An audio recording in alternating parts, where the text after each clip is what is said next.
Salam sehat kita semua. Salam Stipan. Stipan baru, Stipan maju. Pada sore hari ini kita jumpa lagi di program Suara Legislator Stipan Channel.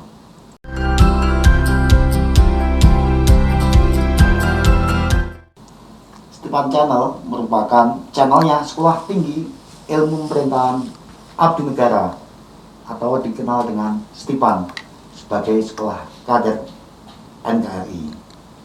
Untuk tamu kita kali ini adalah Bapak Maredes Situmorang, Wakil Ketua DPRD Kabupaten Mapi, yang pada saat sekarang telah hadir di hadapan kita, yang bisa bercerita banyak tentang bagaimana pengalaman, harapan, dan tantangan beliau ke depan untuk perkembangan Kabupaten Mapi. Pak Maredes Situmorang, selamat sore. Selamat sore.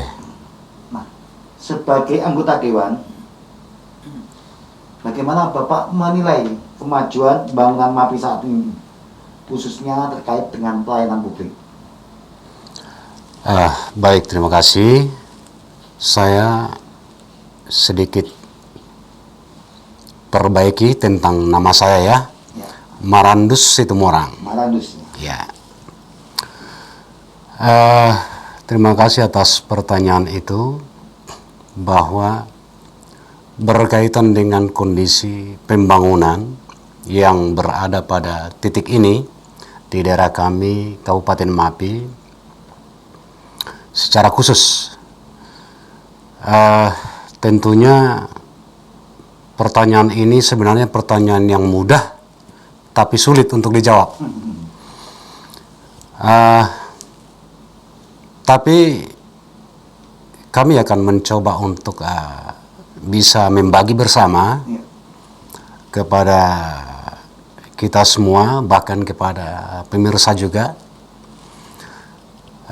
tentang situasi pembangunan yang ada di Kabupaten Mapi yang sementara kami ada hidup dan bertugas bahkan mengabdi di sana. Tentunya kita semua sebagai bangsa Indonesia sudah pasti memahami tentang kondisi Papua secara umum, tetapi secara khusus bahwa kami di Kabupaten Mapi itu ya berjalan baik-baik saja, dari sudut pandang kinerja pemerintah dikaitkan dengan program yang dijalankan di Kabupaten Mapi, diupayakan untuk linear atau simetris dengan apa yang diinginkan oleh pemerintah pusat. Tetapi tentunya kita tidak bisa berharap seperti apa yang diharapkan oleh masyarakat itu secara super ya, secara maksimal dengan berbagai keterbatasan yang ada. Ya, untuk kita semua ketahui, tentunya kami di daerah terpencil, daerah pedalaman itu sangat memiliki keterbatasan yang luar biasa. Namun demikian, terhadap setiap upaya rencana untuk bagaimana mempercepat proses pembangunan hingga bisa dirasakan oleh masyarakat secara luas. Yang jelas kami di daerah itu bersama dengan eksekutif pasti bersinergi. Ya, pasti bersinergi. Antara tugas-tugas kelegislatifan dengan tugas-tugas tanggung jawab eksekutif itu kan harus beriringan. Nah, sehingga inilah upaya-upaya yang kami gunakan selama ini di Kabupaten Mapi, sehingga ketika berbicara tentang program yang disusun oleh pemerintah kami di Kabupaten Mapi, lalu dikaitkan dengan tugas-tugas kami di kedewanan, ya kita berusaha untuk melaksanakan itu sesuai dengan apa menjadi porsi bagi kami di Dewan melalui fungsi-fungsi pengawasan kami. Pengawasan. Ya, jadi itu yang sementara ini yang boleh saya jelaskan tentang kondisi pembangunan di Kabupaten Mapi. Yang jelas kami bisa menyatakan kami sangat berusaha dan berupaya untuk lebih baik lagi ke depan. Oke. Banyak kejadian, banyak kasus di beberapa daerah, yaitu ketegangan antara eksekutif, pemerintah bupati atau wali kota dengan DPRD. Bagaimana, apakah gejala ketegangan antara pihak pemerintah daerah dan DPRD juga terjadi di Mapi? Baik, terima kasih. Tentu itu di setiap sektor atau di setiap sisi kehidupan pasti ada. Jadi berbicara tentang posisi antara legislatif dengan eksekutif, ya, kita harus mengawali itu dulu dari peraturan. Jadi ketika berbicara tentang tugas-tugas, bahwa kami di DPRD itu, saya akan lebih banyak berbicara tentang tugas fungsi DPRD di sini. Jadi kami dengan pemerintah daerah itu merupakan satu kesatuan yang diatur oleh peraturan, yaitu Undang-Undang 23 tahun 2014. Bahwa kami DPRD itu adalah bagian dari penyelenggara pemerintahan negara, daerah. Minta maaf ya, pemerintahan daerah. Nah tentunya ketika kita berbicara daerah berarti kita berbicara tentang rumah tangga, yaitu rumah tangga daerah yang nanti dihimpun dalam satu paket APBD. Dan kita semua tahu bahwa APBD itu muatannya apa saja. Ya, bahwa di APBD itu termuat tentang kebijakan pemerintah daerah, setiap rencana kerja masing-masing OPD, dan juga adalah inisiatif DPRD yang diperoleh lewat penjaringan aspirasi. Nah tentunya dalam menyusun APBD itu tetap harus terjadi sinergitas. Bagaimana ketiga hal ini bisa termuat di dalam sebuah APBD itu? Karena itulah jawaban terhadap semua kebutuhan masyarakat. Nah tentunya di dalam semua program-program itu kami antara DPRD dengan eksekutif tentu ini akan saling mengupayakan, terutama kami di DPR, kami akan memprioritaskan aspirasi kami. Itu tidak bisa tidak. Ya, wajar. Ya, karena itulah tugas kami sebagai perwakilan rakyat di daerah. Ya.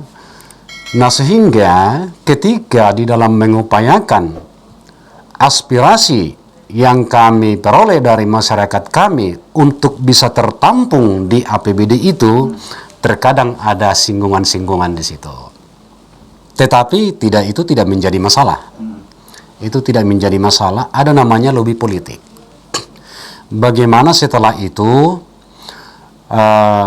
untuk kita fahami bersama bahwa tidak ada seorang anggota DPR yang tidak menginginkan aspirasi dari para konstituennya atau dari daerahnya yang tidak termuat di dalam APBD. Itu pasti diusahakan. Nah mungkin hal-hal seperti inilah yang kadang-kadang sedikit sedikit membuat ada hal-hal yang seperti Bapak katakan tadi. Friksi, ketegangan. Ya, jadi saya tidak mengatakan seperti itu, tapi silakan artikan sendiri. Ya. Tetapi sepanjang ini kita tetap berusaha dengan dengan argumen yang baik, dengan koordinasi yang baik, duduk bersama. Kan ada forum-forum yang digunakan dalam hal itu. Bagaimana supaya aspirasi dari DPR itu bisa menjadi sesuatu yang penting di dalam penyusunan APBD. Mungkin itu Pak yang bisa saya jelaskan. Nah, kalau kita kembali kepada fungsi daripada DPRD, yaitu fungsi di dalam penganggaran, fungsi di dalam pengawasan, dan fungsi legislasi, ujungnya adalah pelayan publik. Mungkin Bapak bisa cerita tentang bagaimana pelayanan publik di MAPI untuk bidang kesehatan, pendidikan, dan kebutuhan dasar yang lain. Baik, terima kasih. Untuk kami Kabupaten MAPI, per tahun ini pelayanan publik adalah menjadi prioritas.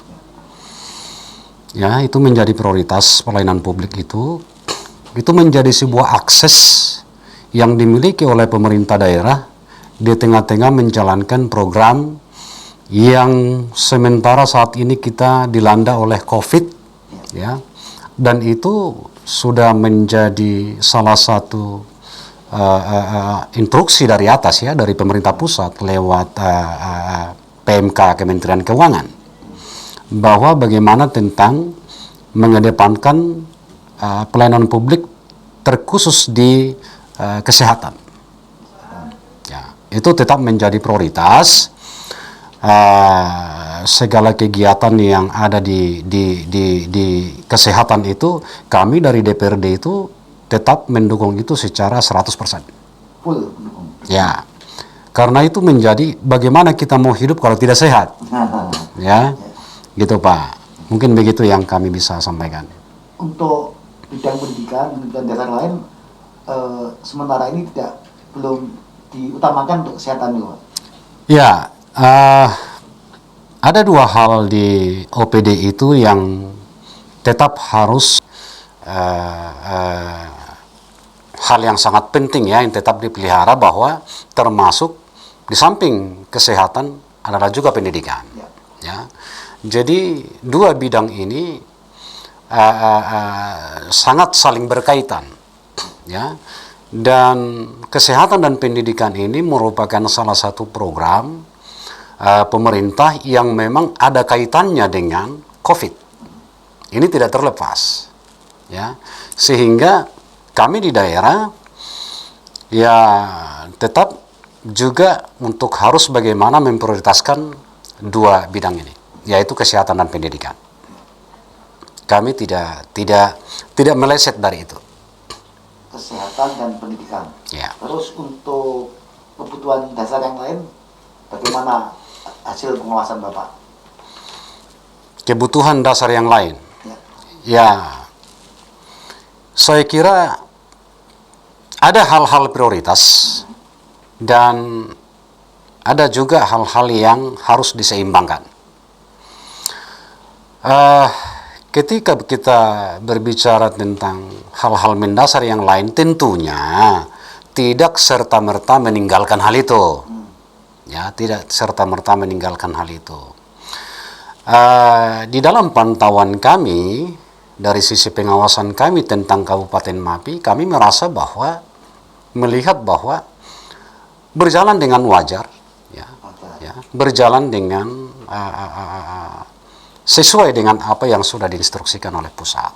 Tidak ada satu bidang yang anjlok atau tidak berjalan sama sekali, ada Pak? Ya, itu tadi tentunya, ya, tadi saya sampaikan bahwa di era COVID saat ini kan ada yang menjadi skala prioritas dan ada skala yang harus diseimbangkan. Ya, saya menggunakan kata diseimbangkan supaya sedikit enak di telinga. Ya, tetapi tentunya kata diseimbangkan yang saya maksud itu tidak ditinggalkan. Ya, karena tidak ada salah satu yang boleh ditinggalkan. Tetapi kemudian harus ada yang menjadi prioritas. Ya, ini tentang pilihan saja. Dituntut oleh situasi COVID yang ada saat ini, bahwa pemerintah daerah dan juga DPR itu harus memang benar-benar, ya, dapat melihat tentang hal-hal yang menjadi prioritas di tengah menjalankan tugas-tugas pemerintahan yang ada di daerah, tugas-tugas kelegislatifan yang ada di daerah, begitu. Itu yang bisa saya sampaikan, Pak. Terima kasih. Kalau kita mencermati kebijakan Otsus Papua, di mana ada keberpihakan kepada orang asli Papua. Nah, kalau melihat nama Bapak Marandus Situmorang kan bukan asli Papua. Ya, Nah, ini benar. menurut saya Bapak perlu menceritakan sukses story-nya sehingga Bapak bisa terpilih sebagai terpilih sebagai anggota DPRD sekaligus wakil ketua dewan di MAPI. Nah, ini yang menarik nih. Ya, saya mohon maaf terlebih dahulu kepada semua pihak apabila ada penyampaian saya yang tidak sependapat. Jadi, saya berada di Papua, saya awali dulu ya. Saya berada di Papua sejak tahun 1990. Berawal dari kota Sorong, Jayapura, dan Merauke. Lalu terjadi pemekaran di kota Merauke menjadi 4 kabupaten. Saya salah satunya ada di salah satu pemekaran itu, yaitu Kabupaten Mapi. Dan awalnya saya bertugas di kepolisian, di salah satu Polres Merauke. Dari Polres itu memiliki satu polsek yang namanya Polsek Edera. Dan di Edera ini saya hidup selama kurang lebih 20 tahun dan terhitung hari ini berarti 21 tahun. Jadi sejarah hidup saya di sana, Edera itu untuk kita ketahui bersama ya bahwa itu sebuah distrik. Kalau di daerah ini di sini dikatakan itu kecamatan ya. Ya, kecamatan. Kami di distrik. Jadi saya hidup di sana, bertugas di sana selama ya 20 tahunan kurang lebih sebelum saya di politik. Ya. Dengan jabatan saya pada saat itu adalah Kanit Reskrim. Ya. Tentunya saya sangat banyak berinteraksi dengan masyarakat selama 20-an tahunan itu. Baik interaksi dari sisi penegakan hukum dan juga pelayanannya ya di sudut pandang tugas kepolisian, dan juga interaksi dari keluarga dan pribadi. Nah, tentunya hidup di Papua kita tidak bisa melaksanakan hidup di sana seperti di daerah lain. Contoh, kami di Papua itu hidup syarat dengan kekeluargaan. Syarat keluarga. Penuh dengan kekeluargaan. Kami di sana tidak memandang engkau dari mana, saya dari mana. Kami tidak mengenal itu. Ya. Siapapun itu yang namanya perempuan, contoh. Ketika itu usia lebih dari kita, pasti itu kakak, kalau tidak mama. Panggilannya. Ya. Kalau itu laki-laki, pasti itu kakak juga, kalau tidak bapak. Itu yang kami tahu di sana. Dan ketika umurnya di bawah kita, pasti panggilannya adik. Ya. Jadi kami di sana jarang memanggil nama, Pak. Ya. Kearifan lokal kami yang ada di Papua, khususnya di selatan, bagian selatan Papua, di situ sangat mengedepankan kehidupan yang berbasis kekeluargaan. Jadi apa-apa itu keluarga. Apa-apa itu keluarga. Itu yang selama ini kami jalankan, dan terkhusus di daerah saya, Distrik Edera Kabupaten Mapi itu, di situ ada satu suku besar yang menurut saya sangat istimewa. Ya. Untuk pemirsa ketahui, sangat istimewa. Kalau saya boleh katakan, saya hormat dan saya salut yang namanya suku Auyu. Suku Auyu. Auyu. Auyu besar ya, suku Auyu. Jadi kami di sana suku Auyu ini memiliki moto atau prinsip ya, hidup damai dan bersaudara, yang disebut dengan usubi yohokuda. Apa Pak? Istilahnya usubi yohokuda, Artinya ya, damai dan bersaudara. damai bersaudara. Ya, itu moto kami, Pak. Nah, dengan sifat-sifat kearifan lokal yang ada di sana, yang ada di daerah kami, menjadi satu perekat untuk mengikat satukan kami masyarakat yang ada di sana adalah sebuah keluarga besar. Jadi kalau saya memberikan sesuatu kepada Anda, saya bukan menolong orang lain, tapi saya menolong saudara saya sendiri. Dan ketika saya menerima sesuatu dari saudara, saudara bukan menolong orang lain, tapi saudara sedang membantu saudara sendiri. Itu prinsip yang dibangun. Dan prinsip itu masih ada sampai hari ini. Hal itu berjalan dari tahun ke tahun, dari tahun ke tahun, dari tahun ke tahun. Ya. Jadi, berawal dari kedekatan sebuah keluarga, berawal dari keluasan pergaulan, ya, berawal dari keterbukaan kita sebagai saudara bagi saudara yang lain, ya, interaksi bermasyarakat kita itu kita lakukan dengan benar, ya, sehingga itu memunculkan sebuah kepercayaan,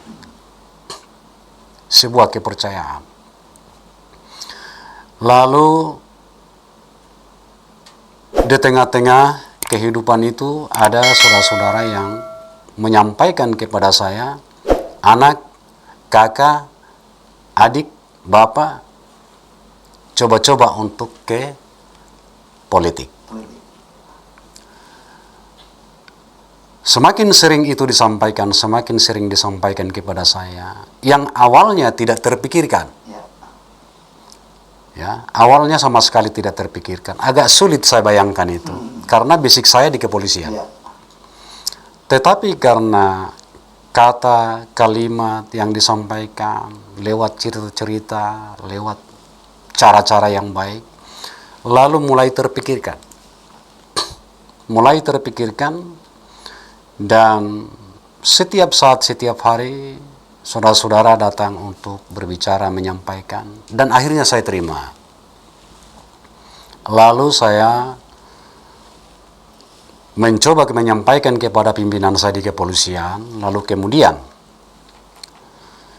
ya melihat situasi cara hidup saya di daerah saya itu, pimpinan saya pada saat itu juga tidak keberatan. Dan saya mengajukan pensiun dini. Dan setelah itu, saya mendaftar ke salah satu partai, yaitu Partai Nasdem.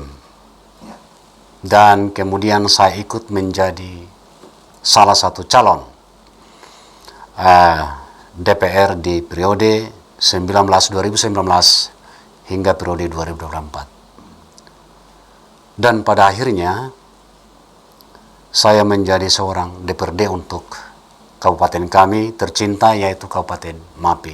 Hingga saat ini saya ada duduk di tempat ini. Terima kasih. Tentunya apa ya, pengalaman yang spesial, pengalaman yang menarik dari Bapak yang dulunya dari kepolisian, akhirnya masuk di dunia politik dan berperan sebagai legislator daerah. Pertanyaan saya terakhir, Pak, apa harapan Bapak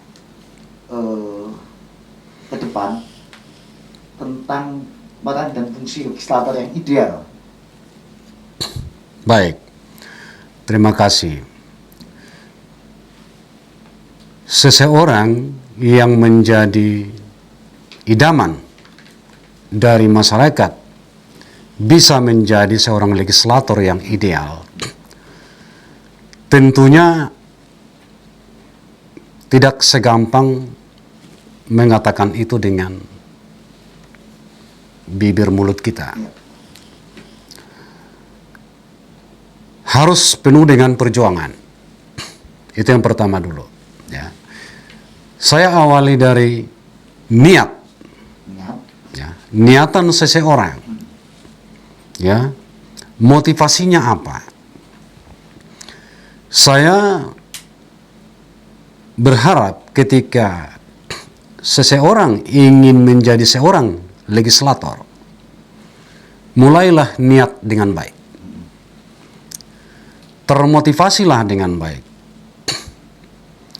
Nah, karena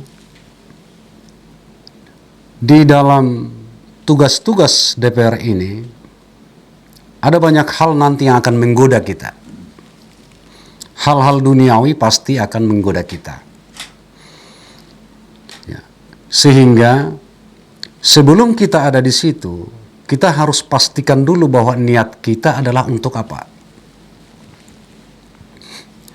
Kalau di dalam pikiran kita terbentuk niat demi kepentingan pribadi dan keluarga, menurut saya sebaiknya jangan. Ya. Menjadi seorang legislator yang baik harus menomorduakan kepentingan pribadi dan keluarga. Bukan itu tidak penting, itu penting. Tetapi itu harus dinomorduakan. Tentunya harus menomorsatukan kepentingan halayak banyak. Sebab di DPR tidak ada anggaran yang akan dibagi-bagi kepada masyarakat. Di DPR. Jadi DPR itu bisa menolong, memberikan sesuatu kepada masyarakat itu yang merupakan bagian daripada haknya. Ya. Gitu. Selain daripada program-program aspirasi yang diperjuangkan. Karena kami di daerah Papua itu, terutama di selatan Papua, Kabupaten Mapi, ya, pelayanan pribadi seorang legislator sangat diharapkan oleh masyarakat. Pelayanan pribadi Ya, pelayanan pribadinya kepada masyarakat. kepada masyarakat. Ya. Bukan hanya kinerja saja, pelayanan pribadi. Jadi jangan heran ketika gajinya DPR, ya, pendapatannya DPR digunakan untuk membantu masyarakat. Kami masih tidur, Pak. Seringkali sudah dibanguni oleh masyarakat. Kami ke lapangan, kami kemana? Jadi DPR itu tidak jarang menjadi tempat untuk didatangi oleh masyarakat. Dan itu bukan hal baru di Papua. Itu bukan hal baru. Nah, sehingga ketika niat kita dari awal, niatnya mengedepankan kepentingan pribadi, Anda akan gagal menjadi seorang legislator idaman. Maka perlu diawali dari niat dulu. Ya, perkataan yang saya katakan ini, menurut saya seluruh anggota DPRD yang ada di Papua pasti setuju dengan apa yang saya katakan. Bukan hanya mengedepankan kinerja, tapi juga pelayanan pribadi. Karena itu bagian daripada interaksi politik yang ada di sana. Ya, antara kami dengan konstituen kami, ya, itu harus berjalan. Dan itu sehari-hari, Pak. Itu sehari-hari. Itu hal biasa saja. Biasa. Hal biasa. Apakah itu kebutuhan dunia pendidikan? Apakah itu karena sakit? Apakah itu karena meninggal? Apakah itu kebutuhan lain-lain? Ya. DPR itu tidak jarang menjadi tempat untuk didatangi. Ya. Itu selalu kebiasaan. Dan kami tidak heran dengan itu. Dengan segala keterbatasan yang ada. Tentunya tidak secara 100%, secara sempurna, semua itu kita bisa lakukan, tidak. Tetapi minimal niat itu ada. Ya. Dan memang harus tulus untuk melakukan itu. Ya. Menjadi seorang legislator di Papua sangat berbeda.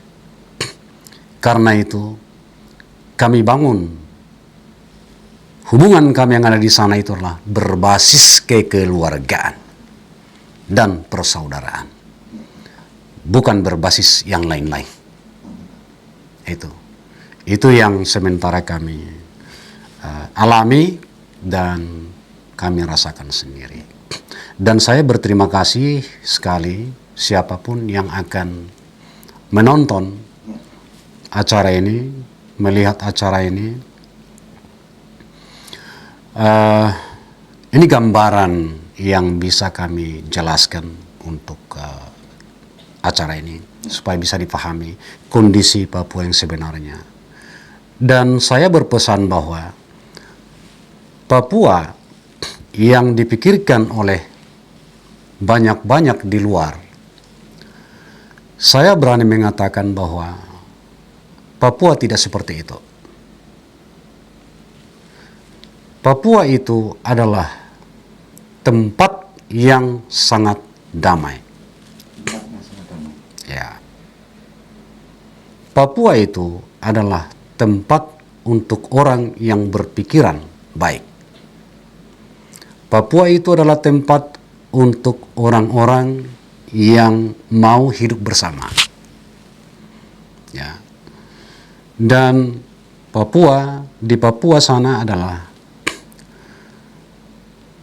manusia yang hidup dengan budaya.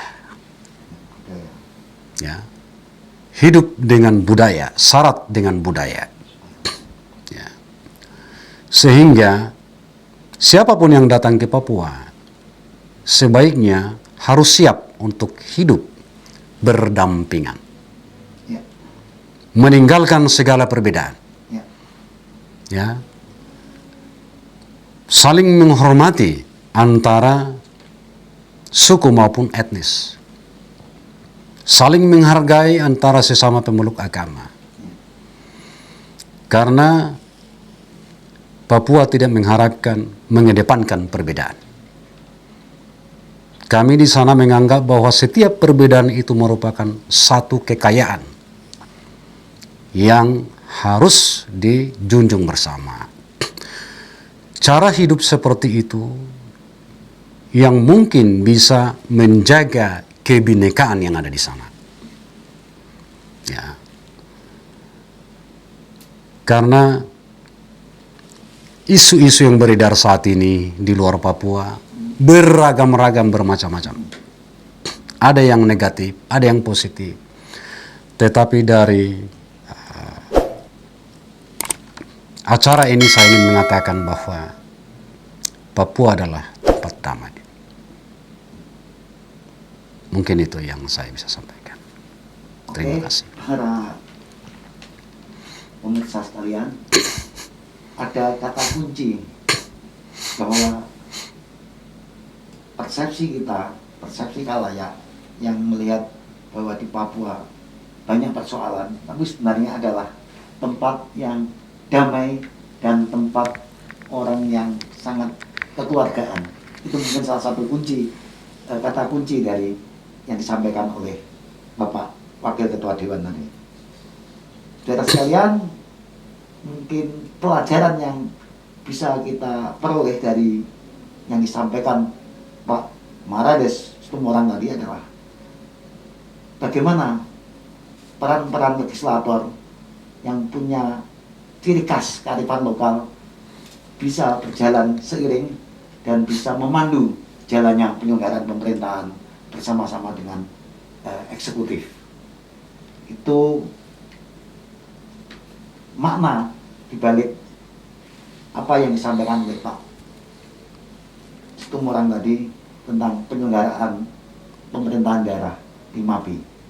Oke, mungkin itu yang bisa kita uraikan Pak ya, bersama-sama, dan kita berharap bisa berdialog nanti selanjutnya. Salam sehat, salam Stipan maju, Stipan baru.